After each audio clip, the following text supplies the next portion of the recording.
I am Shiza Akhtar, a 12th grade student at Khalsa Public School, Alaknanda, and currently an intern here at EDU TV.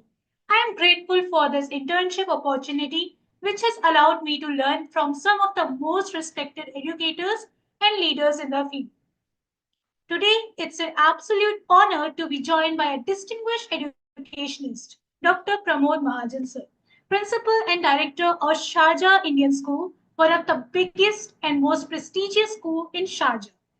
Dr. Pramod Mahajan Sir is widely regarded as a visionary in education, known for his exceptional leadership, commitment to student success, and the transformative impact he has had on the education system. He has also been a strong promoter of EduTV since its inception, helping to shape the channel into what it is today. It is truly a privilege to have him with us. Sir, thank you so much for joining us, for taking the time to join us today. We are eager to hear your valuable insights on the crucial topic of transitioning from schools to university. This discussion will last around 15 minutes and we look forward to your perspectives. Dr. Pramod Mahajan Sir, as someone who has overseen the academic journey of so many students, what would you say is the most significant challenge they face when moving from a structured school environment to the more independent and life? Over to you, sir.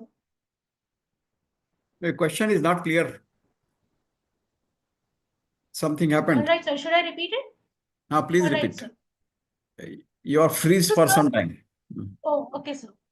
Sir, as someone who has overseen the academic journey of so many students, what would you say is the most significant challenge they face when moving from a structured school environment to the more independent and self-driven university life? See, when a child is moving from school to university life, so first and foremost, important concept is how competent and how future fit the student is to face the challenges of the future, the challenges of the corporate world, challenges of the colleges to select the stream. That is one thing. Second thing is when they are moving from school to college. In the school, they are in a disciplined way. There are specific curriculum, specific time period, specific teachers, and they are going through it. And lot of spoon feeding is happening. But when they move to the colleges, so in the colleges, the atmosphere is free. There are variety of flexible subjects. There is no fixed curriculum. There is no fixed syllabi. There is no fixed structure of the assessment. So in that, the challenge is what?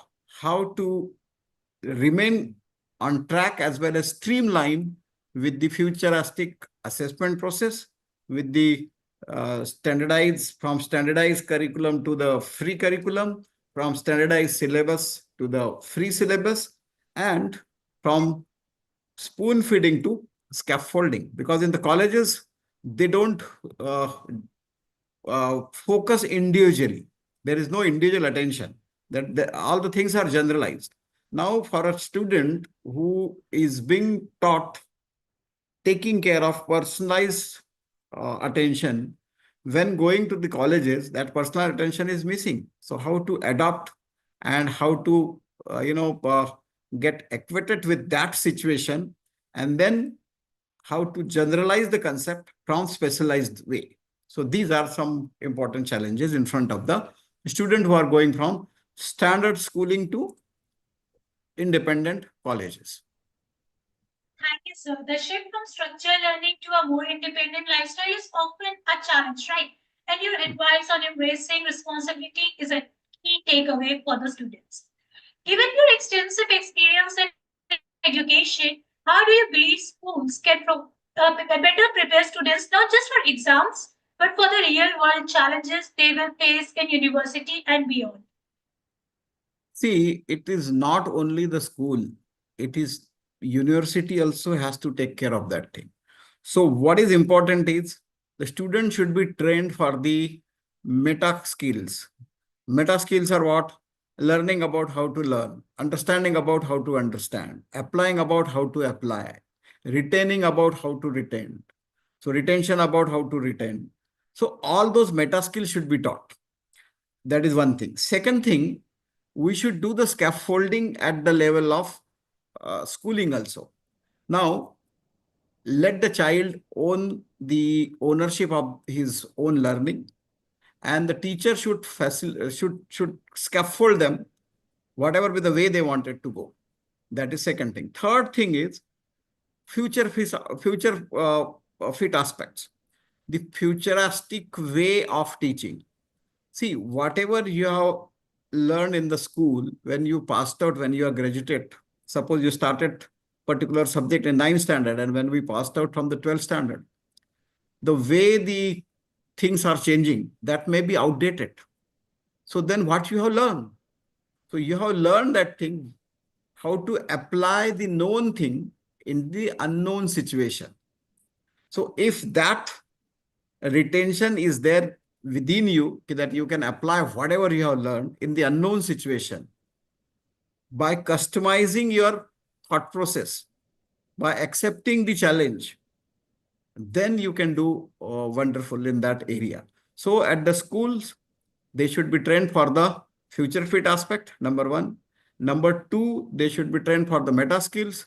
Number three, we should train them to be independent, lifelong, explorative learner, experiential learner. Now let them commit the mistakes, let them rectify the mistake, let them go to the root cause of the mistake, and then they should do something, create something new. So that creation of something new will make them innovative, a critical thinker, a creative person, and ultimately a better decision maker. So in future, they have to decide, they have to apply, they have to think, they have to be innovatively find out the solution. And in that process, their IQ is important, but the most important thing is their EQ and AQ, emotional constant and adversity constant. Emotionally, how much they are strong, and adversity constant deals with in a tough situation, how they are bouncing back with the smiling face. So they should be trained with these aspects if they have to face the future challenges. See, world is changing. Now you go to the engineering colleges, whatever you have learned during your graduation, that technology is outdated. You go to the medical colleges, whatever you have learned, now nobody has learned about Corona 19. Now, in future, something may come. So that understanding is not there. But yes, the base of viruses, the base of bacteria, so they should be trained how to treat the bacteria, how to treat the viruses, and what will be the future aspect, what are the possibilities in future. So all those things has to be there. At the same time, everyone is telling it is technology, technology, AI. Yes, technology is important. AI is important. Virtual reality is important. Augmented reality is important. But that is not the future. The future is compassion. The future is your innovativeness. The future is creativity. The future is risk taking. The future is collaboration. The future is critical thinking. The future is how you are getting connected socially. If you are getting connected socially, then you can be a good team leader. And if you are a good team leader, things will resolve because you are not all in one. You have to take the help of others, or you have to extend your help to the others. That is another aspect. Yes, technology is must, but technology should be a sophisticated add to the student. We are the masters. So a child should be, when going from school to colleges, should be a techno savvy, but should not be a techno addict. Should be exploring the machine, but should not become machine. Because after colleges, when he has to face the daily, when he has to face the challenges of the life, he has to embrace the technology. He has to take the solution, decide by using technology. So another question is whether you are driving the change or you are driven by the change. So to face the future challenges, a person should drive the change, that change which is constant. that change which is futuristic, that change which is challenging. So you have to drive the change. If you are driven by the change, then you are finished. Then you are not futuristic. So you should drive the change. And for driving the change, you should know how to learn. You should know how to adopt. You should know how to apply. And you should know how to face the unknown challenges, which is not known to anyone. You have to think about those technologies which are yet to be invented. You have to give the answers of those questions which are yet to be asked. So if you are giving the answer of those questions which are already existing, you're not doing anything new. You're not doing anything new. And what is new? Everything which is connected, everything which is digitalized, that is not new. New is what? New is which is not digitalized. New is what? Which is not connected. The things which are not connected, the things which are not digitalized, the things which are not using the technology, that is the new normal. So you have to explore those new normal. So these are many things which a child should understand during the schooling also. And the universities also should have given more weightage on this, not in the standardized curriculum. They have to train them for those technology which are yet to be invented. They have to train them for those issues to resolve which are yet to be raised. You think, take the case of Elon Musk. No one has thought that thing, we have to create that sort of machine. But he was dreaming that. You think about Newton. Nobody, what sort of technology he has used? Nothing. Basics. Apple is falling down. He has invented because he was an innovative child. He was a creative personality. He has got critical thinking and he was ready to take the risk, taking the risk to challenge the world. And that's why it has been done. If he should have been used any app during those days, or YouTube during those days, or augmented reality during those days, or chat GPT during those days, he might have not invented the laws of gravitation and universal gravitation, and he should have not done that thing. So what I mean to say, all these chat GPT or AI or technology, these are the sophisticated ad. Who is the master? Who are the innovators? We, and we.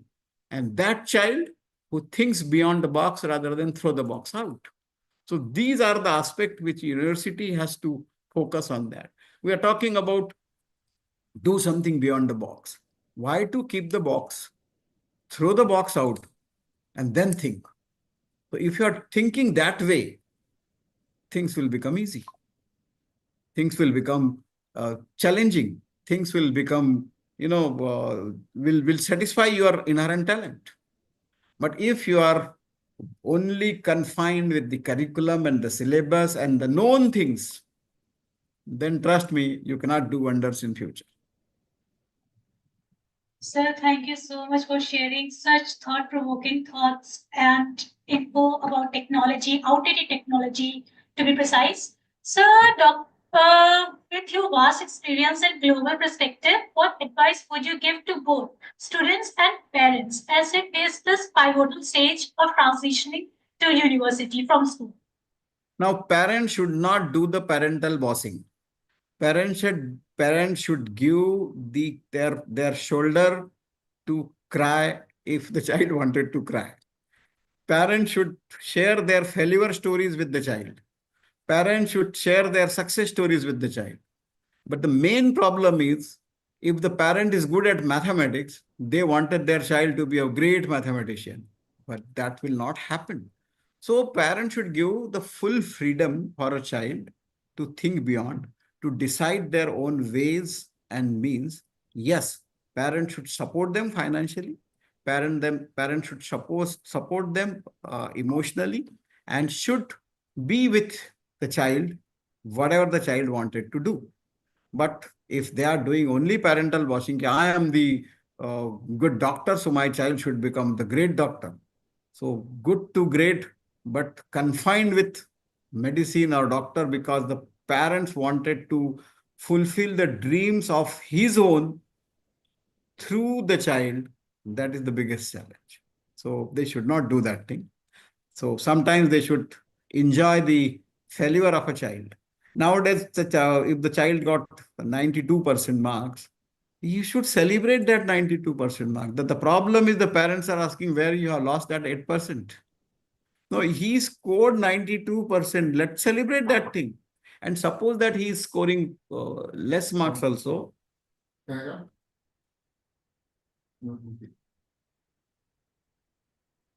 Suppose he's scoring the less mark also, it should be enjoyed.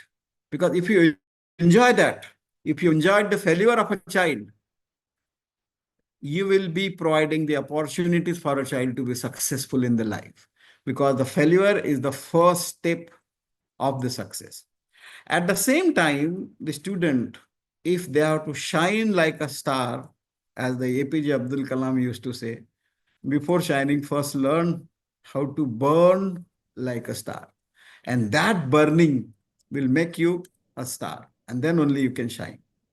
So these are certain aspects, certain suggestion for the parents as well as to the students of your age. Thank you, sir. It's clear that this transition is not just about academics, but about maturity and preparation for life's challenges. Dr. Pramod Mahajan, sir, I cannot thank you enough for your time and the invaluable guidance you have shared with us today. Your perspective will undoubtedly help countless students like me as we take our next step in education. To our viewers, thank you for joining us on EDU TV. Stay tuned for more enlightening conversations with leaders in education. Thank you so much, sir. Thank you and always welcome and all the best for your future endeavors and keep on rocking, keep on burning and keep on shining. Thank you.